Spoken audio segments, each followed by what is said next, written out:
강남 서초 송파, 강남 3구와 용산 토지거래 허가 구역이 확대 적용이 됐습니다. 그 내용을 조금 살펴보도록 하겠습니다. 실제로 확대 지정한 내용의 핵심적인 부분들을 조금 보자면요. 우선 첫 번째는 기간은 6개월로 지금 지정이 되었어요. 사실 지정을 하게 된 가장 큰 이유 중에 하나는 예상되는 거래가 매우 과열될 조짐이 매우 커 보인다라는 부분들이 큰 거예요. 그래서 요 내용들의 핵심적인 부분들을 조금 살펴보자면 우선 첫 번째는 토지거래 허가 구역을 지정을 하게 되면 어떤 부분이 문제가 생기느냐? 우선 무주택자만이 해당 지역 내에 있는 아파트를 매수할 수 있어요. 두 번째는 반드시 2년간 실거주를 해야 된다는 겁니다.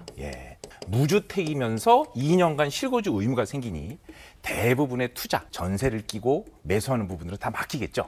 이런 부분들에 대한 실제로 전체적으로 대상되는 호수가 대략 40만 가구, 인원수로 대략 따져보면 가구 숫자 보면 120만 명 정도가 된다고 해요. 그럼 120만 명에 사실은 이사를 가고 싶거나 혹은 투자를 하려고 하는 부분들, 신규 매수가 제한이 되니까 거주 이동에 일정 부분의 불편함이 생기게 되는 부분들이 있어요. 실제로 원래 토지거래 허가 구역을 내용을 좀 보면 이런 부분들이에요. 원래 취지는 투기가 과열될 조짐 또는 급격한 집가 상승이 예상되는 부분들로 해서 예전에 왜 택지 공급들 개발할 때 있었잖아요. 그런 부분들에 대해서 규제 제한을 두었었던 부분들이 컸는데 사실은 당초에 있었던 취지하고는 조금 변형이 돼서 주택 가격의 상승을 제한하는 부분들로 조금 의도가 좀 변형된 부분들이 있어요. 그래서 내용들을 좀 보자면 말씀드린 것처럼 약 40만 가구 6개월 정도를 대상으로 현재 실제 토지거래 허가 구역이 확대 지정되었다.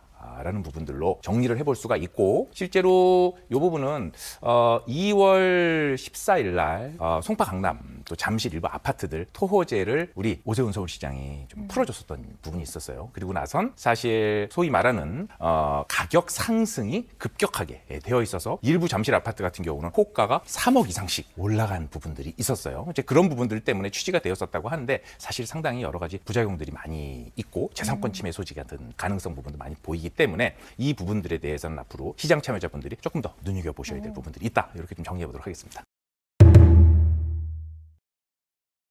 강남 3구 주택 가격의 변동률이 보시는 그래프처럼 급격하게 지금 올라간 부분들이 제일 크단 말이에요. 급격한 상승들 그리고 이 급격한 상승에 따라서 우리가 예상해 볼 수 있는 부분들은 앞으로 토호제가 더 확대해서 넓혀질 수 있다라는 부분들에 대한 개연성까지 볼 수 있는 거예요. 그래서 실제로 우리가 이 토호제를 봤을 때 어떤 그런 영향들을 앞으로 예측해 볼 수 있을까요?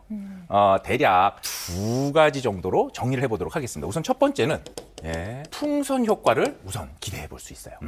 풍선 효과라는 부분들은 어떤 부분이냐? 강남 3구와 용산 쪽이 이미 토호제로 묶였어요. 자, 그러면 2년간 실거주해야 되고 무주택자만 매수를 할 수 있단 말이에요. 자, 그렇게 된다고 하면 실제로 그 외에 있는 구, 주변에 있는 성동, 동작, 또 강동, 요런 또 마포, 요러한 주변에 있는 인근 한강벨트 라인들에 있는 요런 자치구들의 아파트, 대표성던 아파트들은 상당히 수혜 단지가 될 수 있습니다.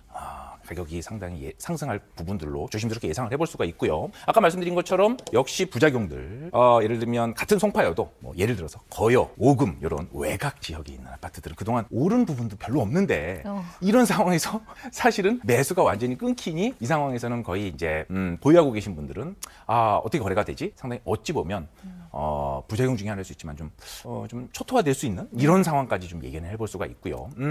또 한 부분들 우리 시장 참여자분들이 좀 체크해서 눈여겨볼 만한 부분들은 뭐냐 하면 실제로 우리 토호제 여기 나와 있는 것처럼 강남 3구 특히 이런 강남 3구 내에서 아파트만이 지금 토호제 대상이란 말이에요. 그러면 비아파트 부분들 예를 들면 재개발의 움직임이 있는 분양권, 빌라, 다세대 이런 부분들은 어찌 보면 우리가 체크해서 눈여겨볼 만한 그런 틈새 시장이다. 이렇게 한번 정리해 볼 수 있겠습니다.